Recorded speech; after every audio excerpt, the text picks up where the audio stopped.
네, 안녕하세요. 장코치입니다. 챔피언스리그 8강이 시작이 됐습니다. 오늘 새벽에 일단 인테르 벤피카 인테르 경기가 있었고, 그리고 또 다른 경기, 가장 어떻게 보면 많은 관심을 모았던 맨체스터 시티와 바이언과 맨체스터 시티의 경기도 있었죠. 상대적으로 조금 더 관심도가 높았던 맨체스터 시티와 바이언의 경기를 얘기를 해보자면, 홈팀인 맨체스터 시티가 1차전을 일단 3대 0으로 비교적 큰 점수 차이로 이겼습니다.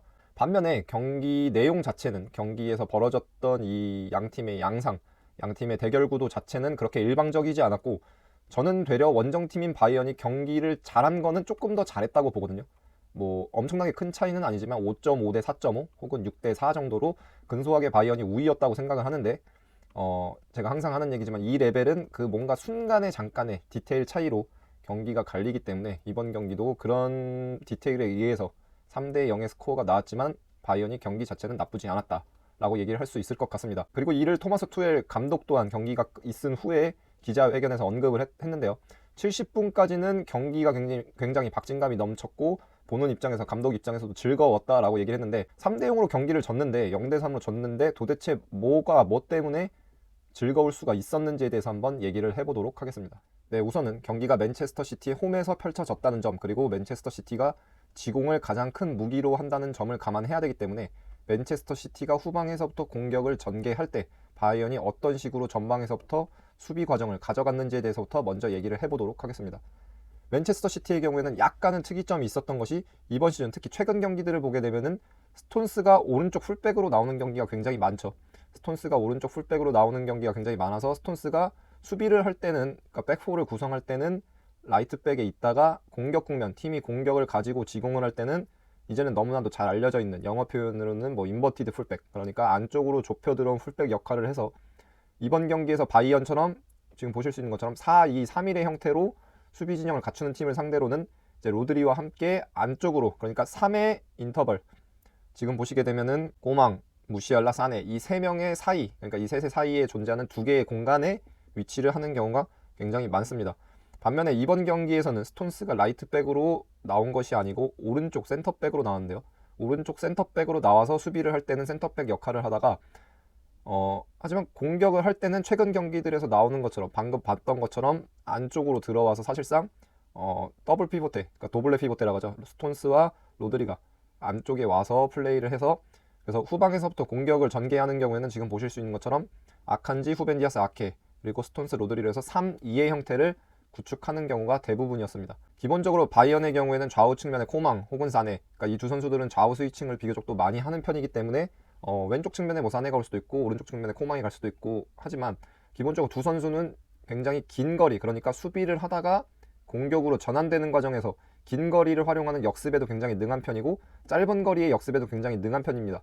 그렇기 때문에 측면에서 1대1을 한다는 관점에서 봤을 때는, 신체적인 관점에서 수비 국면을 구축했을 때 오른쪽 풀백에 위치한 것이 아칸지냐 스톤스냐의 관점에서 봤을 때 조금 더 신체적인 능력 면에서 우위를 가지고 있고, 꼬망 혹은 사네를 상대로 1대1에서 승리를 거둘 공산이 조금 더 높은 것이 아칸지였기 때문에, 이번 경기에서는 이런 식으로 수비 국면에서는 스톤스가 센터백으로 오고 아칸지가 풀백으로 오는 경기 형태를 보여주었던 것이 맨체스터 시티입니다. 그렇다면 이러한 맨체스터 시티에 대해서 바이언은 어떤 식으로 수비를 가져갔냐라고 한다면은, 기본적으로 방금 얘기했던 것처럼 바이언은 4-2-3-1 진영을 구축하고 있다가 그나브리가 압박을 갈 때 이제 한쪽으로 몰아서 가는 스탠스를 취했죠.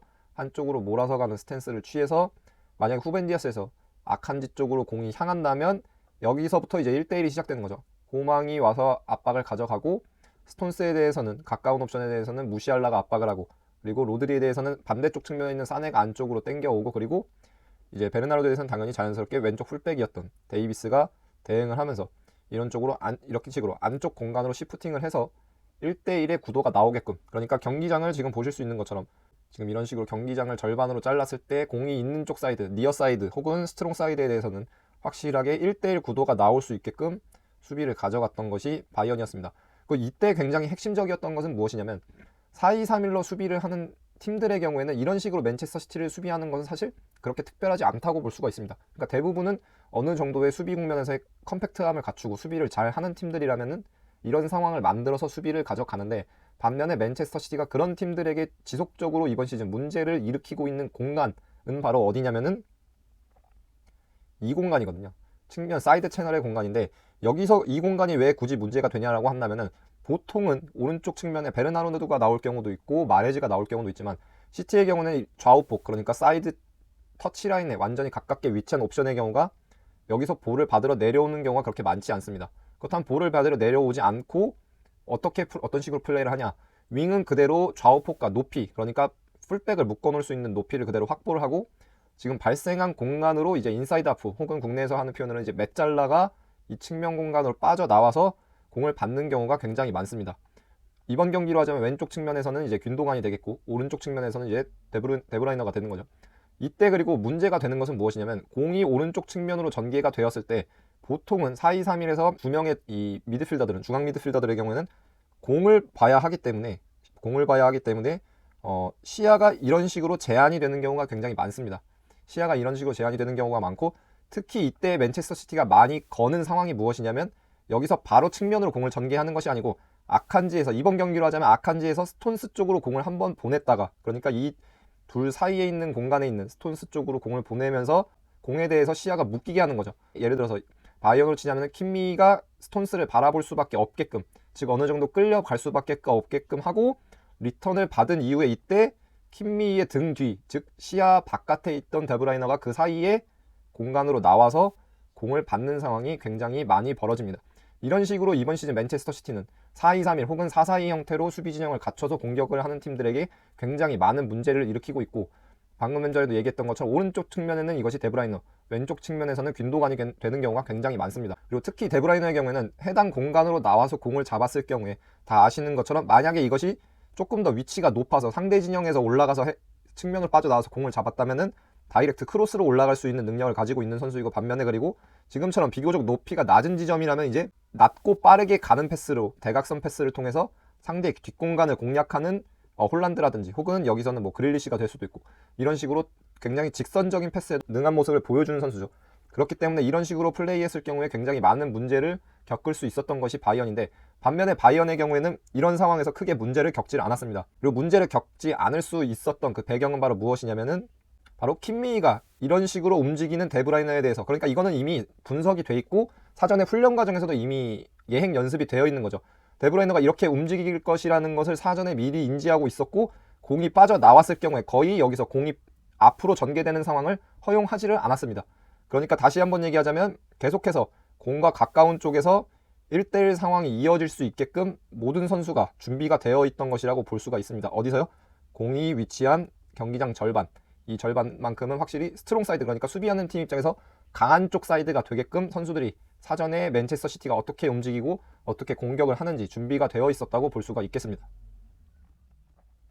네, 그리고 지금 보실 수 있는 장면이 전반전 25분경에 있었던, 바로 방금 전에 설명을 했던 장면입니다. 그나브리에서 후벤 디아스 쪽을 압박할 수 있는 위치를 확보를 하고 있고, 그리고 이제 왼쪽 측면에 있던 사네가 아칸지를 압박을 하고 있고, 그리고 중앙에 있는 무시알라의 경우에는 지금 자신의 시야에 공과 가까운 옵션인 스톤스를 압박할 수 있는 위치에 놓였습니다. 그러니까 아까 제가 말씀드렸던 것처럼 공과 가까운 쪽, 니어 사이드에서는 확실하게, 그러니까 경기장을 다시 한번 절반으로 나눠 보았을 때, 경기장을 절반으로 나눈다고 치면은 공과 가까운 쪽 옵션에 대해서는 전부 압박을 할 수 있는 진영을 갖추고 있는 거죠. 근데 이때 아까도 얘기했던 것처럼 문제가, 보통은 시티가 상대팀에게 문제를 일으키는 공간은 바로 이 사이드 채널 공간입니다.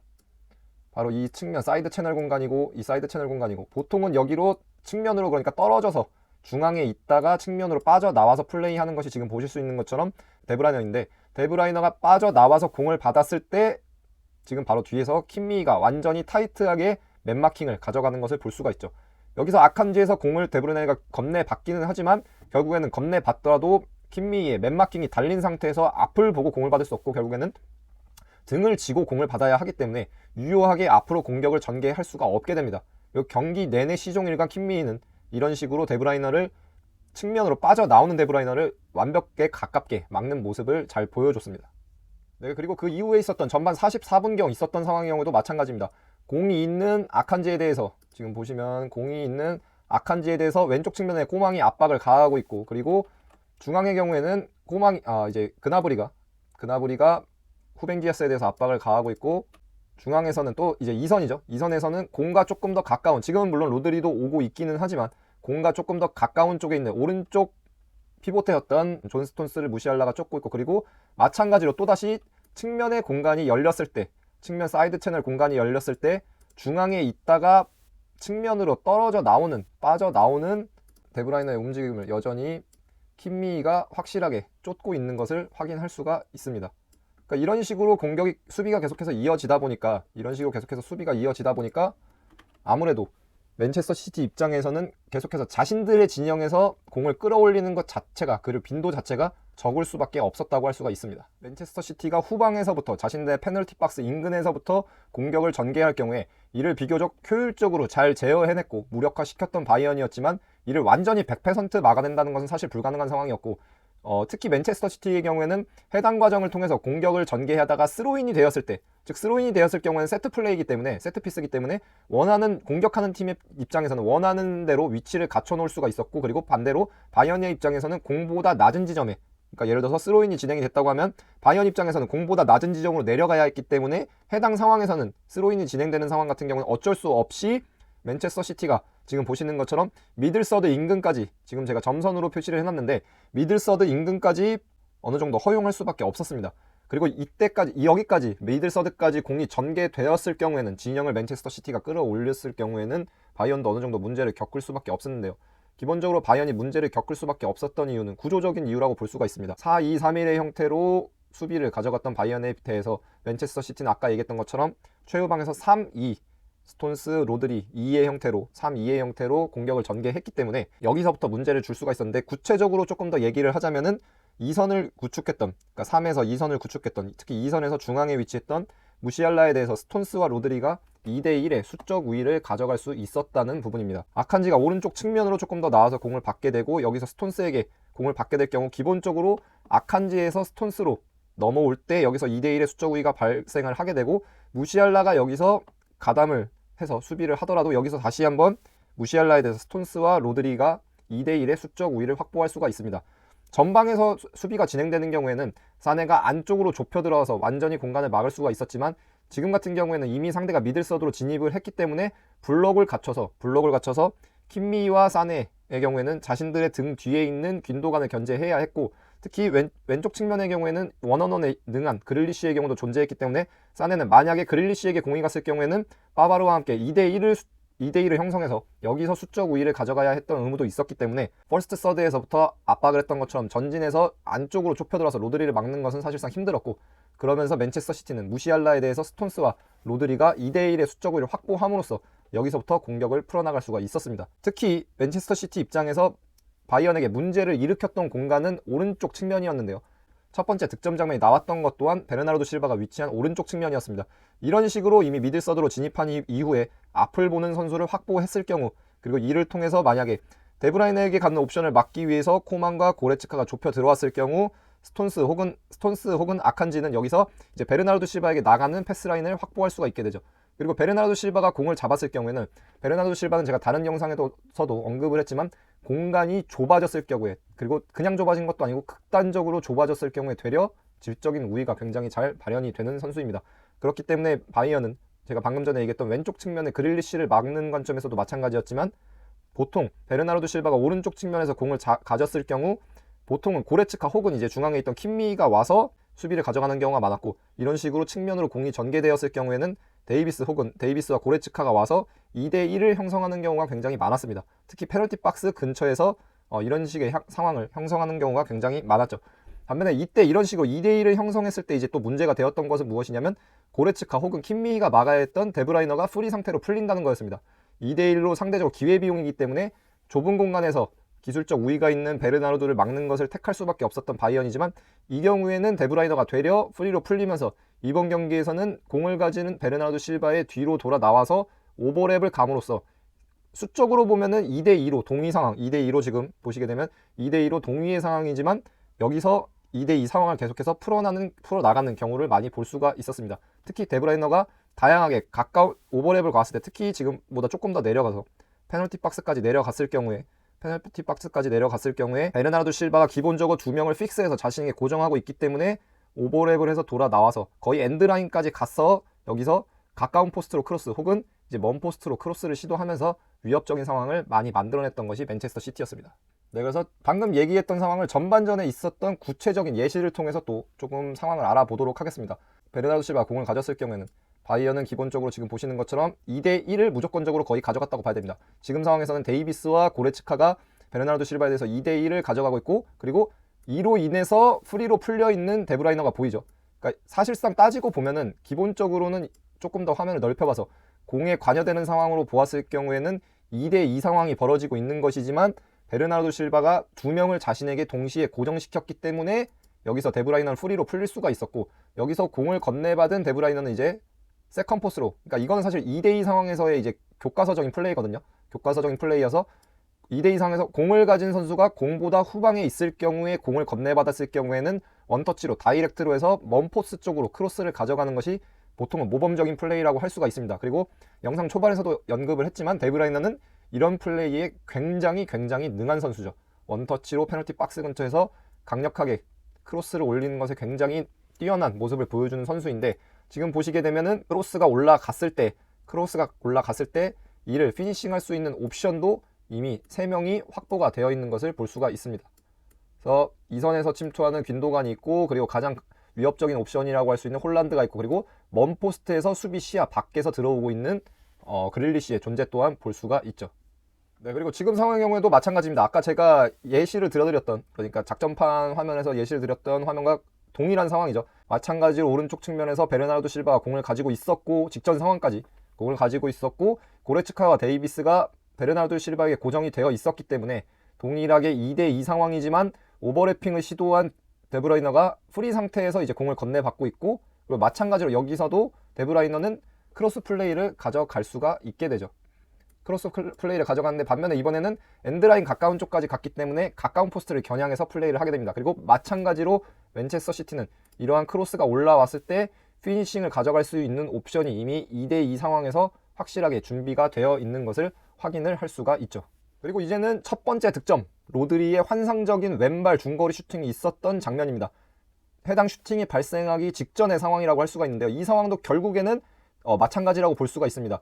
공을 가지고 있던 베르나르도 실바에 대해서 고레츠카와 데이비스가 마찬가지로 1대2, 2대1 상황으로 고정이 되어 있었고, 지금은 물론 측면 깊숙이 엔드라인 가까운 곳에 있던 베르나르도 실바가 조금 뒤쪽으로 빠져나왔기 때문에 고레츠카가 공간적으로 완전히 직전에 저희가 봤던 상황처럼 완전히 붙어있지는 않지만 이미 시야에서 볼 수 있는 것처럼 여전히 2대1 상황으로 2명이 1명에게 고정이 되어 있고, 차이라고 할 수 있는 부분은 바로 왼쪽 측면과 오른쪽 측면에 유닛이 바뀌어있죠. 지금의 경우에는 균도간이 오른쪽 측면에 와 있고 왼쪽에 데브라이너가 있어서 둘의 위치가 스위칭되어져 있는 것을 볼 수가 있습니다. 반면에 전술적으로 발생한 상황 자체는 거의 동일하다고 할 수가 있는데, 균도간을 막아야 했던 고레츠카가 베르나르도 실바에게 고정이 되었기 때문에 균도간은 프리로 풀려 있었고, 그리고 이로 인해서 이 프리로 풀려 있는 균도간을 막기 위해서 데리흐트가 끌려 나올 수밖에 없었습니다. 바이언이 4-2-3-1 진영을 구축했다는 것을 감안을 한다면 4-2-3-1에서 2에 해당되는 선수, 지금 보시면은 킴미와 고레츠카 사이의 간격이 굉장히 크게 벌어져 있는 것을 볼 수가 있죠. 그리고 이에 대한 공간을 활용하기 위해서 균도간과 로드리가 위치해 있는 상황이고, 정상적이었다면은 해당 공간 자체가 이런 식으로 벌어지는 일이 없었겠죠. 데리흐트가 안쪽 공간에 조금 더 있고 고레츠카가 균도간을 막으면서 해당 공간에서 조금 더 빠르게 수비가 될 수가 있었는데, 어쨌든간 둘 사이의 공간이 벌어진 상태에서 베르나르도 실바에서 이제 로드리로 패스가 이어졌고, 그러면서 여기서 로드리가 중거리 슛을 왼발로 가져가면서 맨체스터 시티가 첫 번째 득점을 성공을 시킬 수가 있었습니다. 네, 그래서 크게 이번 영상 자체는 틀 자체는 바이언이 맨체스터 시티에 대해서 어떤 식으로 수비를 가져갔는지, 그리고 이러한 바이언의 수비 방식에 대해서 맨체스터 시티는 또 어떤 식으로 대응했는지에 대해서 얘기를 좀 해봤습니다. 근데 사실 이것도 제가 하고 싶은 얘기는 더 많고 구체적으로 언급을 하면서 설명을 할 수 있는 부분은 훨씬 더 많거든요. 거꾸로 바이언이 공격을 할 때 맨체스터 시티가 어떤 식으로 수비를 했냐라든지, 아니면은 또 후반전 같은 경우에는 전술적으로 상황에 있어서 과르디올라 같은 경우가 특히 맨체스터 시티가 변화를 주면서 약간의 상황에 또 변화가 있었는데, 그런 것들에 대해서도 얘기를 해볼 수 있겠지만, 일단은 가장 핵심이 되었던 부분에 있어서, 특히 전반전에서 핵심이 되었던 부분에 대해서 얘기를 해봤습니다. 그리고 이것만 보시더라도 아시겠지만, 완전히 뭔가 우리가 흔히 얘기하는 한 경기에서 3대0으로 경기를 승리했다고 해서 3대0으로 승리를 한 팀이 완전히 압도했다고 보기는 사실 힘듭니다. 그러니까 물론 축구라는 것이 정말 소수의 득점으로 인해서 소수의 득점으로 경기 결과가 갈리다 보니까 3골이라는 수치를 절대로 무시는 할 수가 없습니다. 특히 챔피언스 리그 같은 경우 1, 2차전이 치러지는데 1, 2차전의 골득실 합계를 따진다는 것을 감안한다면은 3골 차이는 정말 크기는 하지만 양 팀의 감독, 과르디올라 감독과 토마스 투엘 감독이 둘 모두 기자회견에서 얘기를 한 것처럼 경기 결과가 온전하게 경기 내용을 반영하는 경기는 또 아니었거든요. 그리고 이런 경기들이 생각보다 우리가 TV에서 볼 수 있는 경기는 굉장히 많습니다. 일단 1차전은 맨체스터 시티가 3대 0으로 좋은 결과를 가져갔기 때문에 2차전에서는 바이언이 어떤 식으로 대응을 하고, 개인적으로 뭐 엄청나게 극적인 변화가 있을 거라고는 생각하진 않습니다. 투엘 감독도 기자회견에서도 그렇게 얘기를 했고, 하지만 거꾸로 또 축구라는 것이 항상 공은 둥글고 모르는 법이기 때문에 맨체스터 시티가 이번 경기에서의 바이언처럼 뭔가 디테일에서 순간적으로 뭔가 되지 않으면서 실점을 내줄 가능성도 있기 때문에 그런 것들을 2차전에서는 또 한번 기대를 하면서 경기를 지켜보도록 하겠습니다.